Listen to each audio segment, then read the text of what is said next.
A reinvigorated, fun police. And just like that, it's all over. Kind of. Within a couple of days of each other, both England, just England that is, not the other UK nations, and, more shockingly, a heretofore extremely cautious, officially anyway, Republic of Ireland announced that they were ending most of the coronavirus pandemic restrictions. Of course, I don't currently reside in either jurisdiction, but I was somewhat optimistic on hearing the news. I'm not, however, expecting a domino effect around the globe in the coming weeks.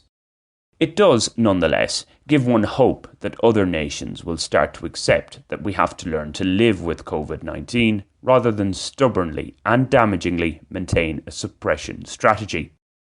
As has been said oft times before on this blog, we're not talking about an indiscriminate killer here, despite the efforts of many governments and media groups to portray SARS-CoV-2 as such. This COVID monomania comes at a price, not just economically, but in lives lost as well, and that price is something we're set to live with for some time to come.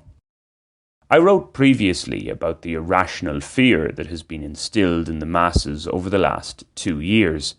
Thus, for people to return to their pre-pandemic lives, as much as they want to, that is, it was always going to take more than just an address from our esteemed leaders simply telling us that it's all pretty much back to normal and away with you.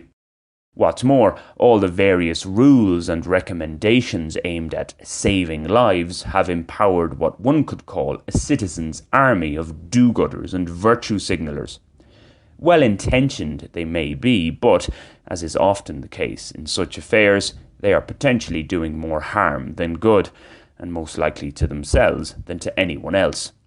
You see, many of us at the receiving end of such unsolicited help to save ourselves and humanity at large can, to a certain extent, shrug it off.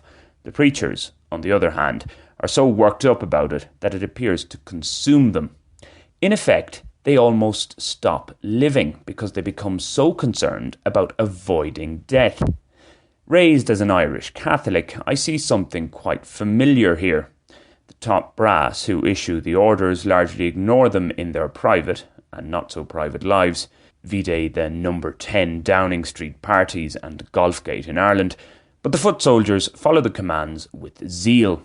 In other words, the plebs are the ones who do the donkey work, pay the biggest price, yet they'll never see the green pastures, the promised land. For these COVID crusaders, the non-believers, the heathens must equally, or preferably to a greater extent, suffer. In fact, it's those who question the gospel who are the problem. They must be brought into line. Recklessly going against the doctrine puts us all in jeopardy. So, a la Novak Djokovic in authoritarian Australia, an example must be made of these apostates. The Catholic Church, together with other such institutions, has done a great job at convincing folk through the ages that having fun in the here and now only leads one to the depths of hell. Not only is living fundamentally a struggle, but you must also suffer whilst going through it. I must say, these days I do move to a more ascetic beat. I'm certainly no party animal anyway, but I don't expect everyone to follow my lead.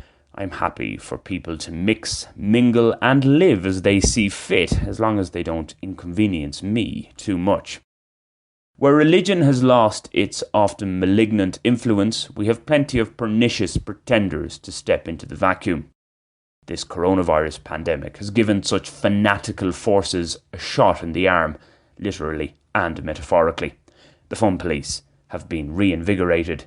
Its officers won't go away quietly.